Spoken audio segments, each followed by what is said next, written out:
Welcome to The Other Side, Mississippi Today's political podcast.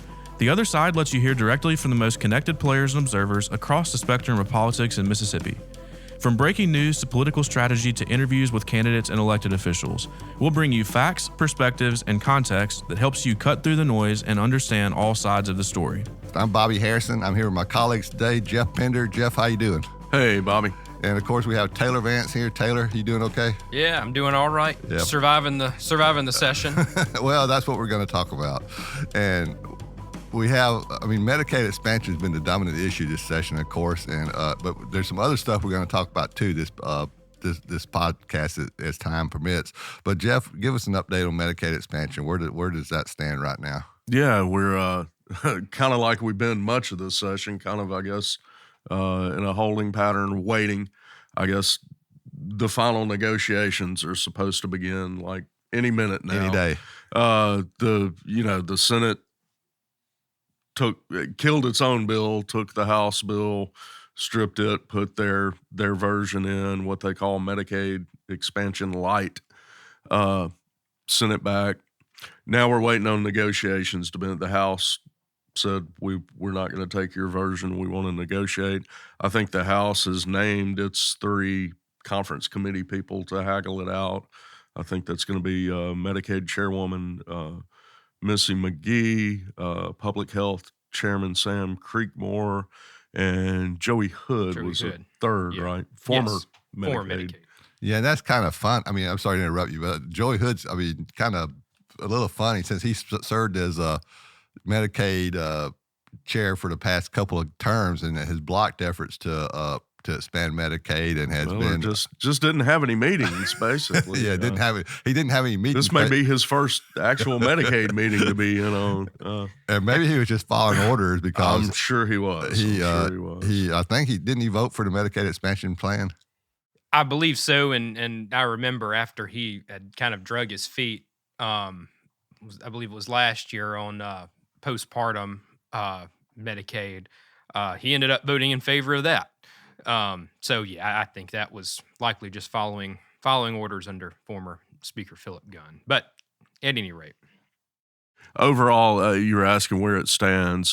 Just to recap real quick, the House has a plan that is essentially full Medicaid expansion, maybe a couple of little twists here and there, as 40 other states have done.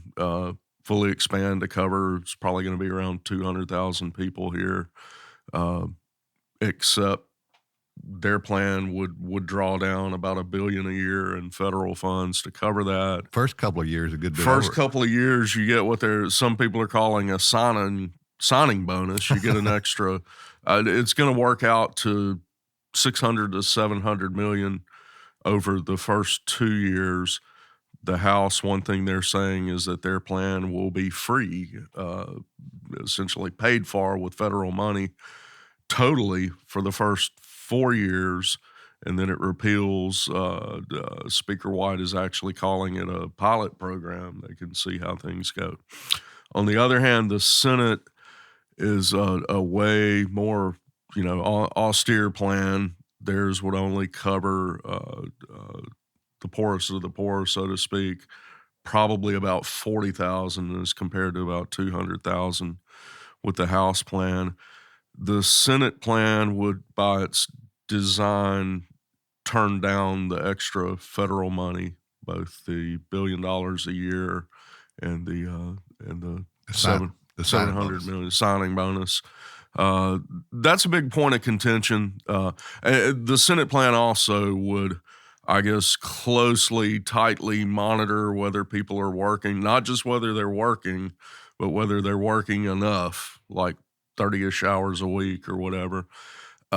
Some critics of that say that, the cost of monitoring that, in Georgia, they've done something similar, and 90% of their spending to date has been on making sure the very few people they're covering have a job. But anyway, these two plans are pretty different. The House says it's going to stand firm on essentially accepting the federal money. The Senate says it's going to stand firm on job requirements and stuff that could just keep it from going into effect for at least a year or so. So I guess as we reported, where they're starting is pretty much a standoff. And then there's the governor threatened to veto whatever they do. So, and Taylor, you had a story in recent days that during those negotiations, Geoff alluded to that both the speaker and the lieutenant governor committed to them being open to the public, which is nice of them to do since under the joint rules they're supposed to be open. They voted for that to already happen. They've announced they're going to follow the rules. The rules. I guess the bar is so low that we have to actually celebrate and write a story when the legislature agrees to follow its own rules that they've adopted. But yes, they both have agreed to have an open or a public conference committee meeting. I think our listeners are probably very familiar with our kind of rant about this, but just the reality is conference committee meetings are usually not open to the public. And there are many reasons for that. One, they're not really advertised in advance usually, so the public has no clue when they're happening. Sometimes, the legislation that they're conferencing over, so to speak, can be very dry, and you may have to change just a few words, or it's technical, and you can, meet in someone's office, or they'll just email a report over, or whatever. But it seems like kind of what has happened in recent years is you will have either the speaker or the lieutenant governor, if they care, a whole lot about a particular bill or subject area, then they will start calling for a public conference committee meeting to kind of put some pressure on the other chamber. And I think that's what's happening here. We had an interview with Speaker Jason White, who wanted public conference committee meetings on the Medicaid expansion and on the education funding formula rewrite. And we asked the lieutenant governor, and he agreed to it. Sort of, just said, sure. We've had these in the past. So that's I think whenever the public is invited to witness, to watch, the legislative process, government taking place, I think that's a good thing. So I'm glad to see that happen. I hope it does happen. Yeah, and some of these conference committees, it's kind of almost like they meet in passing, and it's, right. But this could be one of the most consequential conference committees. Yes. In recent in any time, I guess. So it's I think it is important that they meet in public, and the public gets to view what's happening and keep up with it. Now, Geoff, you named the House conferees. Yeah. But as we record this, we don't know who the Senate conferees are going to be yet. No. I think it's a safe bet to assume that Senate Medicaid Chairman Kevin Blackwell will probably be one of the three. Yeah. But beyond that, no one really knows. And this runs the risk I always worry about is getting too far in the weeds. But an issue that has come up that we wrote about this week, Geoff and I both wrote about it. And the Senate is saying they don't want to go as far with expansion, to do true expansion like the House and 40 other states have done, because of there's people on private insurance that they expanded Medicaid would lose that would not be able to stay on private insurance, and they'd have to be on Medicaid, and the private insurance they get is actually through another aspect of the same federal law that created Medicaid expansion, the Affordable Care Act. And the hospital, the Senate leadership is saying that these private insurance policies that are maybe upwards of about 140,000 people who would be qualified for Medicaid or on. They're saying the private health insurance policies are better, provides a better reimbursement rate for hospitals. Geoff, we wrote about that. You wrote about it some. Yeah. And that's not what the hospitals are saying. Right.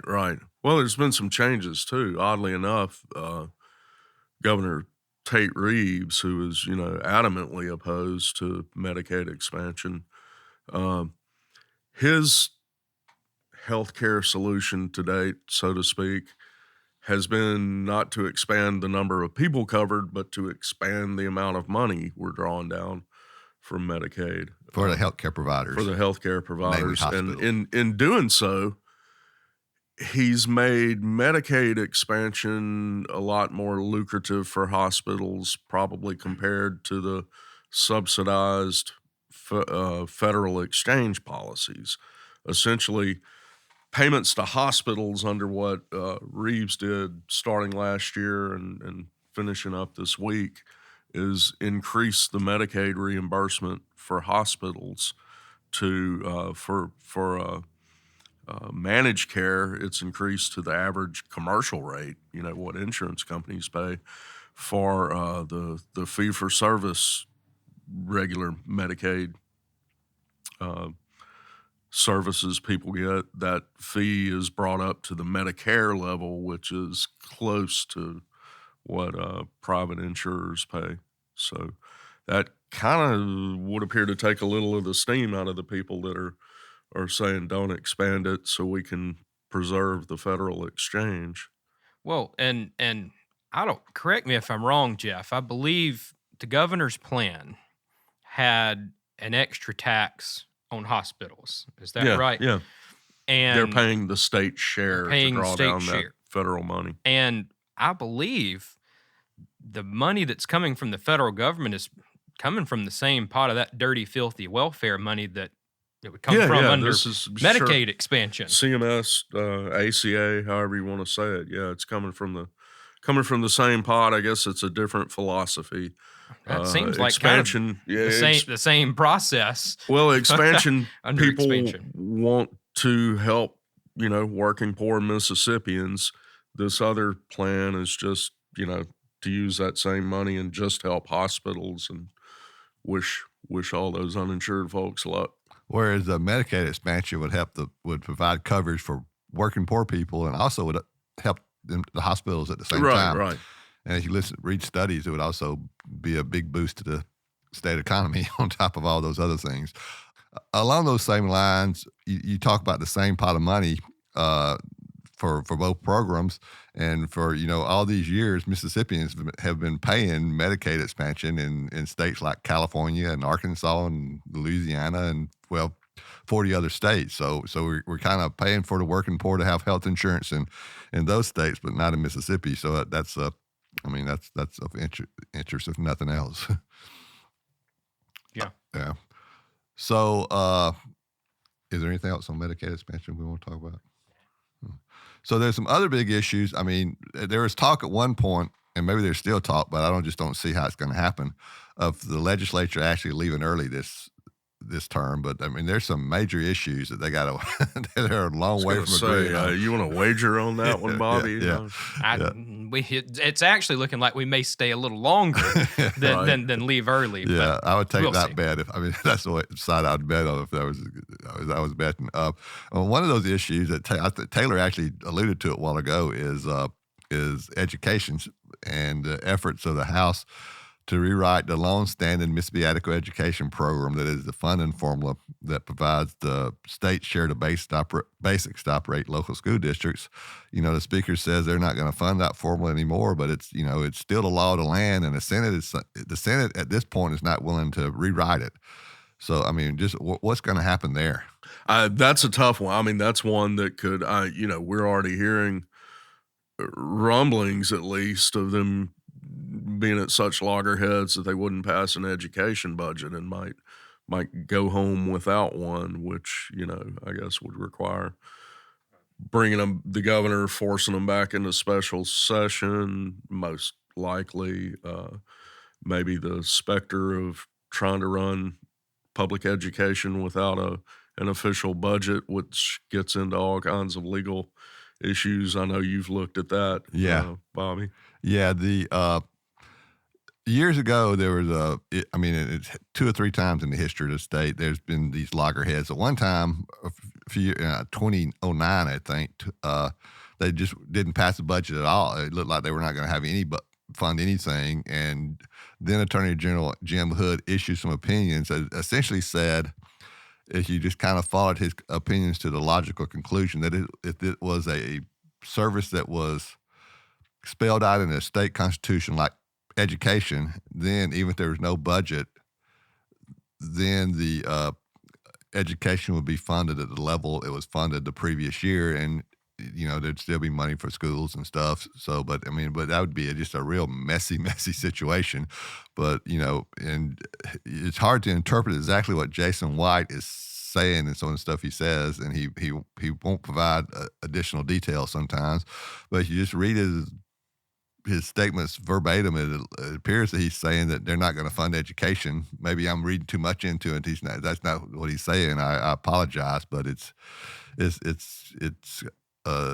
could be a messy situation. Yeah, I mean, I think talks between the two chambers they're very fluid right now, and the speakers told us that is sort of a hill he's willing to die on, and I think talking to a few other people on the House end and involving education, and they really want a new formula in some shape, form, or fashion. They want the Senate to come to the negotiating table, and I think they're working hard to get their formula rewrite through. But it sort of remains to be seen on what will happen if the Senate doesn't agree to it.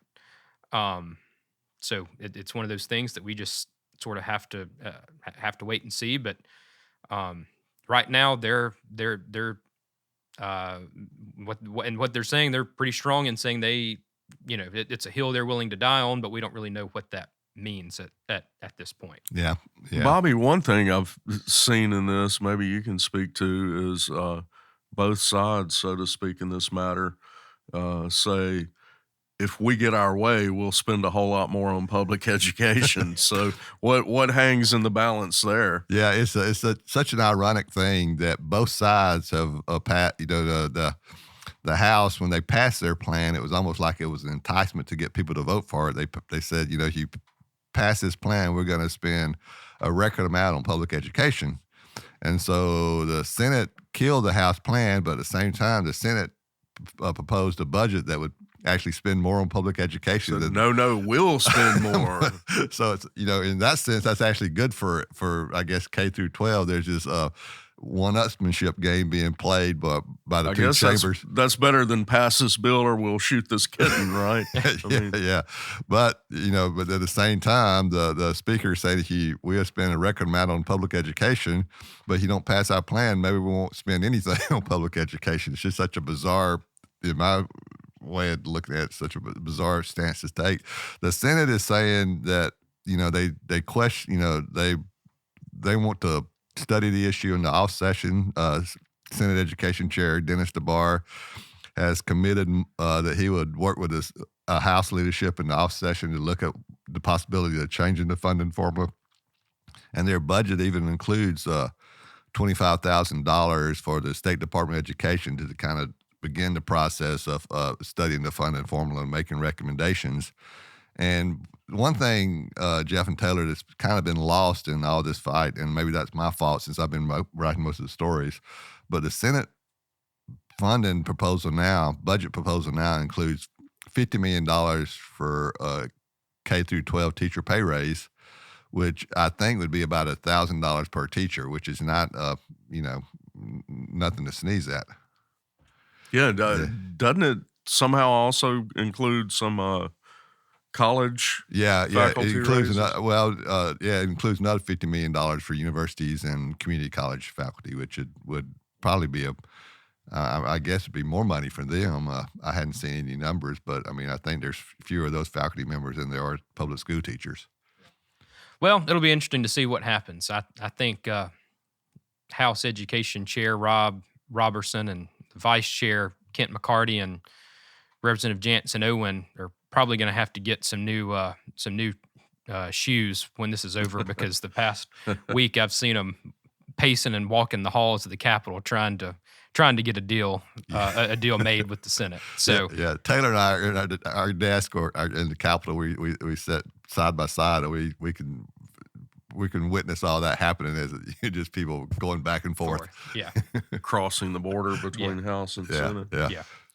Y'all, as long as we're talking brinksmanship and détente and standoffs and whatnot, there's one other pretty big one, right, Bobby? The public retirement system. We've seen some ping pong and dead bills revived and other bills killed? What's going on there now? Well, the governing board of the retirement system, and this is a huge system. It covered, there's probably about 365,000 people. That's more than a tenth of the population of the state are members or of the system, either retirees or public employees for the state, local governments, or school districts, or universities or community colleges. So there's a lot of people have interest in this, and the governing board says that they need more money to operate the system long term to retain its long term sustainability. And the legislature is kind of been taken aback by that call for more money, and the Senate, the House voted to dissolve the board to replace the board, the board is elected by retirees and current employees, and they want to replace those elected members with political appointees appointed by the governor and lieutenant governor. And that caused a big outcry amongst the retirees and local board current employees. And so the Senate killed that bill, but they did pass another proposal that essentially said that the board did not have the authority to raise rates on local governments and the state to get more money for the system. They said that had to come through the legislature.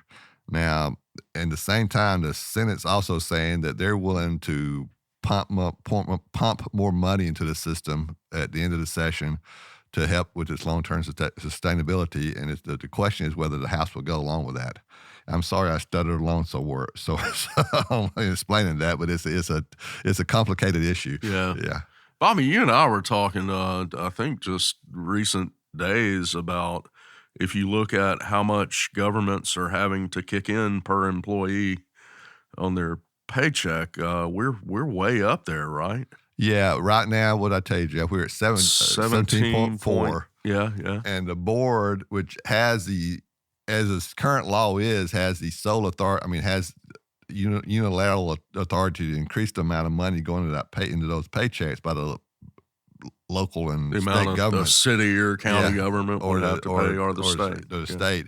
They propose over a 3-year period to increase that by 5% to 22.5%. And then they say maybe they need to go up another 5% after that, which would be really, really high.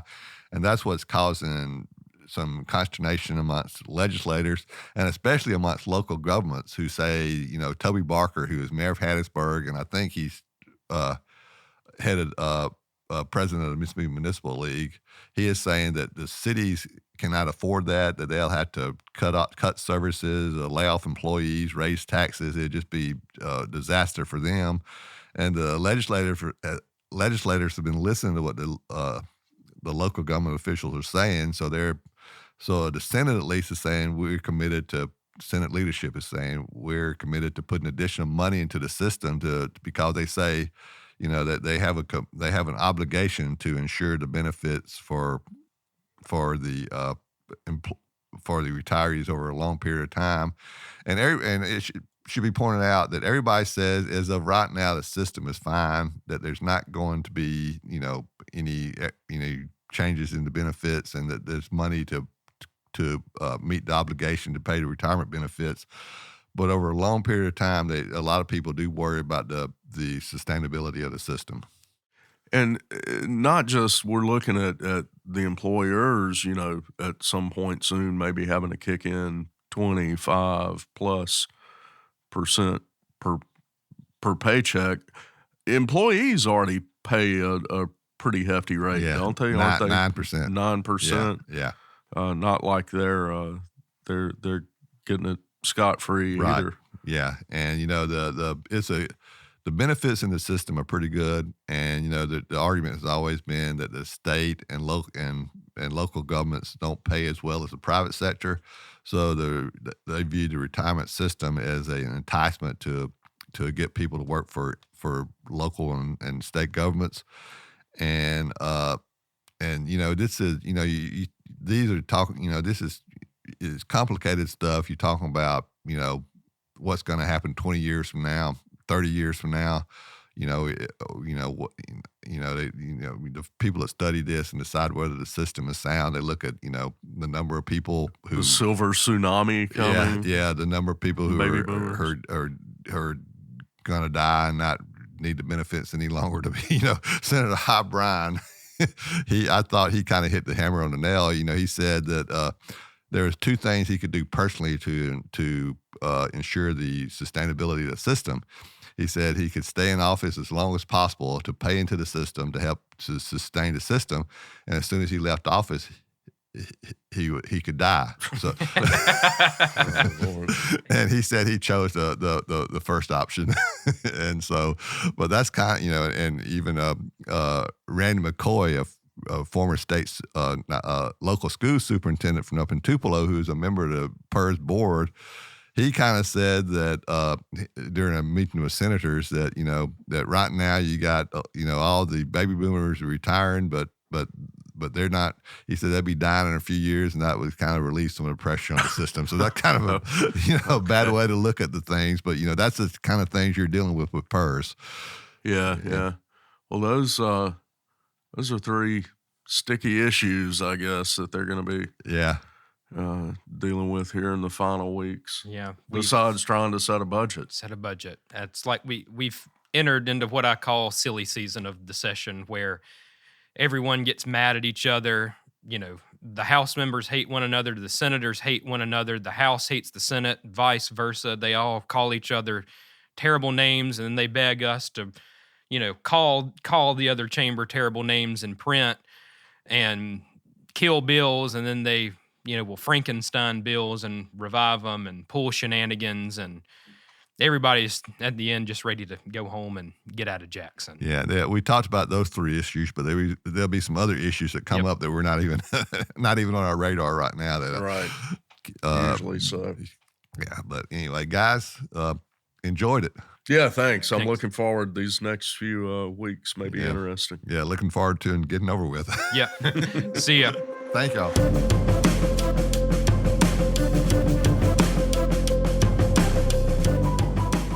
As we cover the biggest political stories in the state, you don't want to miss an episode of The Other Side. We'll bring you more reporting from every corner of the state, sharing the voices of Mississippians and how they are impacted by the news. So what do we need from you, the listener? We need your feedback and support. If you listen to the podcast on a player like iTunes or Stitcher, please subscribe to the show and leave us a review. We also have an email in which you can share your feedback. That address is podcast@MississippiToday.org. Y'all can also reach out to me or any of my colleagues through social media or email. And as always, thank you for your feedback and support. Subscribe to our weekly podcast on your favorite podcast app or stream episodes online at MississippiToday.org/theotherside. For the Mississippi Today team, I'm Adam Ganeshow. The Other Side is produced by Mississippi Today and engineered by Blue Sky Studios. We hope you'll join us for our next episode.